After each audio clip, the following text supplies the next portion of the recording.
ओम श्री विष्णुवे नमः। नमस्कार दोस्तों, आप सभी का स्वागत है हमारे यूट्यूब चैनल पारपूर्ण हिंदू धर्म में। कल की कथा में हमने आषाढ़ माह की शुभ मुहूर्त तथा आषाढ़ माह कब से कब तक है तथा आषाढ़ माह में पड़ने वाली व्रत कथा के बारे में आप सभी को रसपान कराए हैं। आज हम आप सभी को आषाढ़ माह में कथा अध्याय 2 का रसपान कराएंगे। आइए रसपान करते हैं कथा अध्याय का। अगर आप सभी हमारे वीडियो को पहली बार देख रहे हैं तो वीडियो को लाइक कीजिए, चैनल को सब्सक्राइब कीजिए, बेल आइकन को प्रेस कीजिए ताकि आने वाली वीडियो को नोटिफिकेशन आप सभी को मिलती रही। आइए रसपान करते हैं आषाढ़ माह की पहला सोमवार की कथा का। पहले समय में किसी नगर में एक धनी व्यापारी रहता था। दूर दूर तक उसका व्यापार फैला हुआ था। नगर के सभी लोग उस व्यापारी का सम्मान करते थे। इतना सब कुछ से संपन्न होने के बावजूद भी वह व्यापारी बहुत दुखी था, क्योंकि उसका कोई पुत्र नहीं था, जिस कारण अपने मृत्यु के पश्चात व्यापार के उत्तराधिकारी की चिंता उसे हमेशा सताती रहती थी।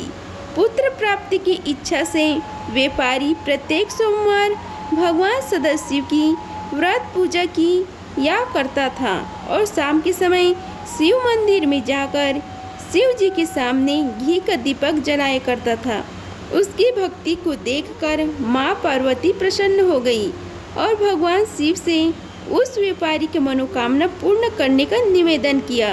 भगवान शिव बोले, इस संसार में सबको उसके कर्म के अनुसार फल की प्राप्ति होती है। जो प्राणी जैसे कर्म करते हैं उन्हें वैसे ही फल प्राप्त होता है। शिव जी के द्वारा समझाने के बावजूद भी माँ पार्वती नहीं मानी और उस समय व्यापारी की मनोकामना पूर्ति हेतु वे शिव जी से बार बार अनुरोध करती रही। अंततः माता के आग्रह को देखकर भगवान भोलेनाथ ने उस व्यापारी को पुत्र प्राप्ति को वरदान देना पड़ा। वरदान देने के पश्चात भोलेनाथ माँ पार्वती से बोले कि आपके आग्रह पर मैंने पुत्र प्राप्ति का वरदान तो दे दिया, परंतु इसका यह पुत्र 16 वर्ष से अधिक समय तक जीवित नहीं रहेगा। उसी रात भगवान शिव उस व्यापारी के स्वप्न में आए और उसे पुत्र प्राप्ति का वरदान दिया और उसके पुत्र के 16 वर्ष तक जीवित रहने का भी बात बताई। भगवान के वरदान से व्यापारी को खुशी तो हुई, लेकिन पुत्र की अल्पायु की चिंता ने उसे खुशी को नष्ट कर दिया। व्यापारी पहले की तरह सोमवार के दिन भगवान शिव का विधिवत व्रत करता रहा। कुछ समय महीनों के बाद उसके घर अति सुंदर बालक का जन्म लिया। घर में खुशियाँ भर आई। बहुत धूमधाम से पुत्र जन्म का समारोह मनाया गया, परंतु व्यापारी को पुत्र जन्म की अधिक खुशी नहीं हुई, क्योंकि उसे पुत्र की अल्पायु के रहस्य का पता था। जब पुत्र 12 वर्ष का हुआ तो व्यापारी ने उसे उसके मामा के साथ पढ़ने के लिए वाराणसी भेज दिया। लड़का अपने मामा के साथ शिक्षा प्राप्त हेतु चल दिए। रास्ते में जहाँ भी मामा भाजा विश्राम हेतु रुकते, वहीं यज्ञ करते और ब्राह्मणों को भोजन कराते। लंबी यात्रा के बाद मामा और भांजा एक नगर में पहुँचे। उस दिन नगर के राजा की कन्या का विवाह था, जिस कारण पूरे नगर को सजाया गया था। निश्चित समय पर बारात आ गई, लेकिन वर का पिता अपने बेटे के एक आँख से काने होने के कारण बहुत चिंतित था। उसे भय था कि इस बात का पता चलने पर कहीं राजा विवाह से इनकार न कर दें, इससे उसकी बदनामी भी होगी। जब वर के पिता ने व्यापारी के पुत्र को देखा तो उसके मस्तिष्क में एक विचार आया। उसने सोचा, क्यों न इस लड़के को दुल्हा बनाकर राजकुमारी से विवाह करा दूं। विवाह के बाद इसको धन देकर विदा कर दूंगा और राजकुमारी को अपने नगर ले जाऊंगा। वर के पिता ने लड़के की मामा से इस संबंध में बात की। मामा ने धन मिलने की लालच में वर के पिता की बात स्वीकार कर ली। लड़के को दुल्हा का वस्त्र पहनाकर राजकुमारी से विवाह करा दी गया। राजा ने बहुत सारा धन देकर राजकुमारी को विदा किया। शादी के बाद लड़का जब राजकुमारी से साथ लौट रहा था तो वह सच नहीं छिपा सका और उसने राजकुमारी के ओढ़नी पर लिख दिया, राजकुमारी तुम्हारा विवाह मेरे साथ हुआ था। मैं तो वाणा राशि पढ़ने के लिए जा रहा हूँ और अब तुम्हें जिस नवविवाह की पत्नी बनना पड़ेगा वह कान्हा है। जब राजकुमारी ने अपनी ओढ़नी पर लिखा हुआ पढ़ा तो उसने कान्हे लड़के के साथ जाने से इनकार कर दिया। राजा सब बातें जानकर राजकुमारी को महल में रख लिया। उधर लड़का अपने मामा के साथ वाराणसी पहुंच गया और गुरुकुल में पढ़ना शुरू कर दिया। जब उसकी आयु 16 वर्ष की हुई तो उसने यज्ञ किया। यज्ञ की समाप्ति पर ब्राह्मणों को भोजन कराया और खूब अन्न वस्त्र दान किए। रात को वह अपने शयन कक्ष में सो गई। शिव के वरदान के अनुसार शयन अवस्था में ही उसके प्राण पखेरु उड़ गए। सूर्योदय पर मामा मृत भांजे को देखकर रोने पीटने लगा। आसपास के लोग भी एकत्रित होकर दुख प्रकट करने लगे। लड़के के मामा के रोने से तथा विलाप करने से स्वर समीप से गुजरते हुए भगवान शिव और माता पार्वती भी सुने। पार्वती ने भगवान से कहा, प्राणनाथ, मुझे इसके रोने की स्वर सहन नहीं हो रहे हैं। आप इस व्यक्ति के कष्ट को अवश्य दूर करिए।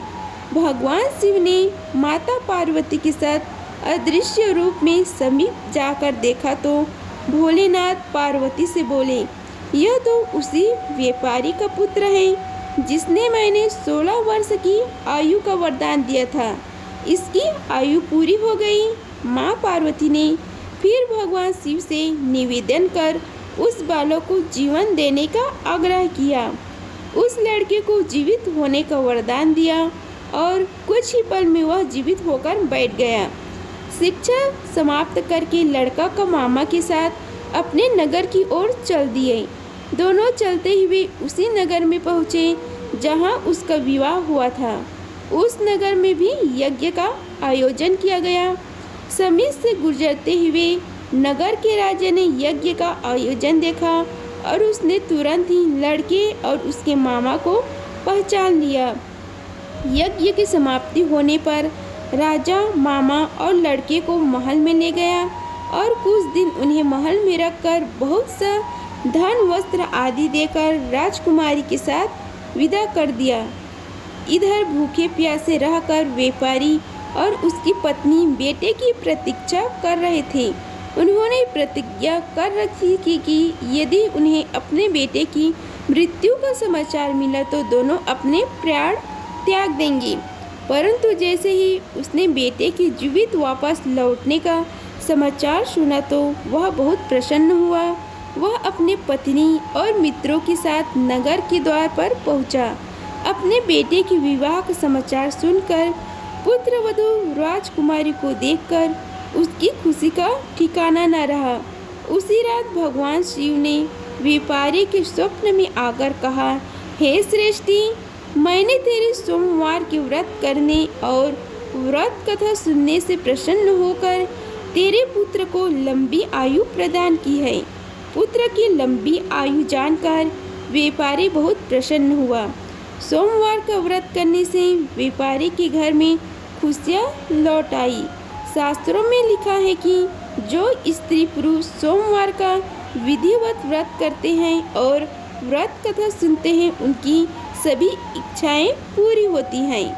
हम आप सभी को आषाढ़ महीने की तृतीया तिथि पर क्या होगा, उसके शुभ मुहूर्त, राहु काल, उसके बारे में आप सभी को बताते हैं।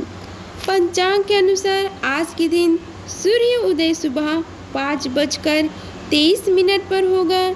इस दिन उत्तराषाढ़ 3:55 तक फिर श्रवण नक्षत्र की शुरुआत होगी। आज आषाढ़ महीने की कृष्ण पक्ष की तृतीया तिथि है। आज के दिन सूर्य अस्त शाम के 7:42 पर होगा। इस दिन अभिजीत मुहूर्त 11:57 से लेकर 12:44 तक रहेगा। आज के दिन राहु काल का समय प्रातः काल 7:30 बजे से लेकर 9 बजे तक रहेगा। राहु काल के समय में कोई भी शुभ काम नहीं करना चाहिए। आज के दिन पूर्व दिशा में यात्रा न करें। इस दिन इस दिशा में दिशा शून्य रहेगा। आइए आप सभी को बताते हैं पूरा पंचांग।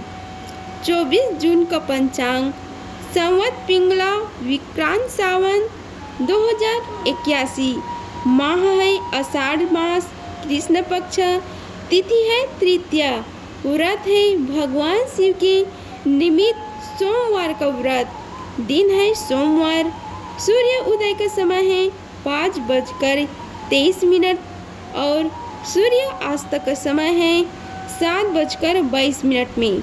अब हम नक्षत्र के बारे में बताते हैं। नक्षत्र है उत्तरा आषाढ़ 3:55 तक, फिर श्रवण मास। चंद्र राशि मकर, स्वामी शनि। सूर्य राशि है मिथुन, स्वामी बुध। करण है विड़िज 2:56 से तक, फिर से विष्टि। योग है इंद्र योग 11 से 51 तक, फिर वैधृति योग। अब शुभ मुहूर्त है अभिजीत मुहूर्त है 11:57 से 12:40 तक।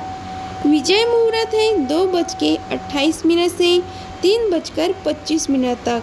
गोधूली मुहूर्त है 6:48 से 7:07 तक। ब्रह्म मुहूर्त है 4:13 से 5:06 तक। अमृत काल है 6:09 से 7:57 तक। निषिद्ध काल मुहूर्त है 11:53 से 12:45 रात्रि में। संध्या पूजन है 6:51 से 7:51 तक। अगर आप सभी को हमारी वीडियो पसंद आई होगी तो वीडियो को लाइक कीजिए, चैनल को सब्सक्राइब कीजिए और कमेंट बॉक्स में ओम नमः शिवाय लिखिए। धन्यवाद। मिलते हैं अगले वीडियो में, तब तक के लिए हर हर महादेव।